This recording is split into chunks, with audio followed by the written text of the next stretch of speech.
লক্ষ্মীর ভান্ডারের ভাতা বাড়ল দ্বিগুণ। ভোটের আগে আজ বিধানসভায় পেশ করা হয় রাজ্য বাজেট। এদিন বিধানসভায় বাজেট পেশ করেন অর্থ প্রতিমন্ত্রী চন্দ্রিমা ভট্টাচার্য।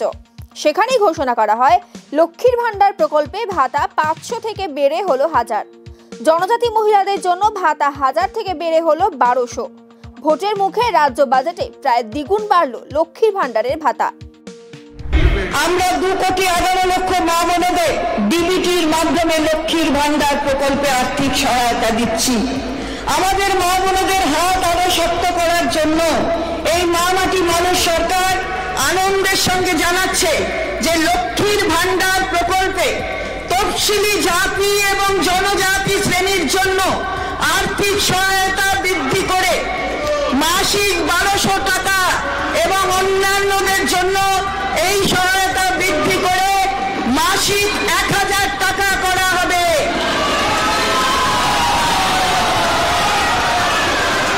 এই বর্ধিত সহায়তা এপ্রিল 2024 থেকে লাগু হবে এবং সরাসরি ব্যাংক ট্রান্সফারের মাধ্যমে প্রাপকরা মে 2024 মাসের শুরু থেকেই পাবেন।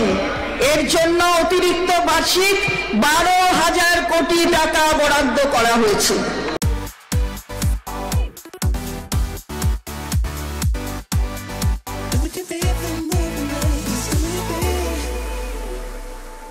আমরা 2,11,00,000 মা বোনদের ডিবিটির মাধ্যমে লক্ষ্মীর ভান্ডার প্রকল্পে আর্থিক সহায়তা দিচ্ছি।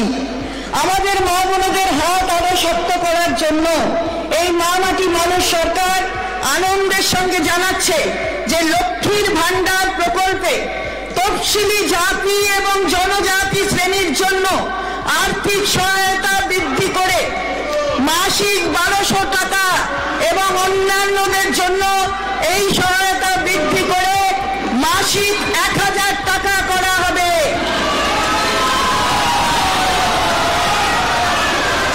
এই বর্ধিত সহায়তা এপ্রিল 2024 থেকে লাগু হবে এবং সরাসরি ব্যাংক ট্রান্সফারের মাধ্যমে প্রাপকরা মে 2024 মাসের শুরু থেকেই পাবেন।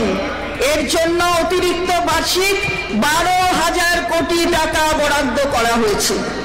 50,000 लोगों को अपनी मंजिल से है जोड़ा और नई उत्साह के साथ आए हैं फिर से थामने आपका हाथ। श्री शांति होंडा।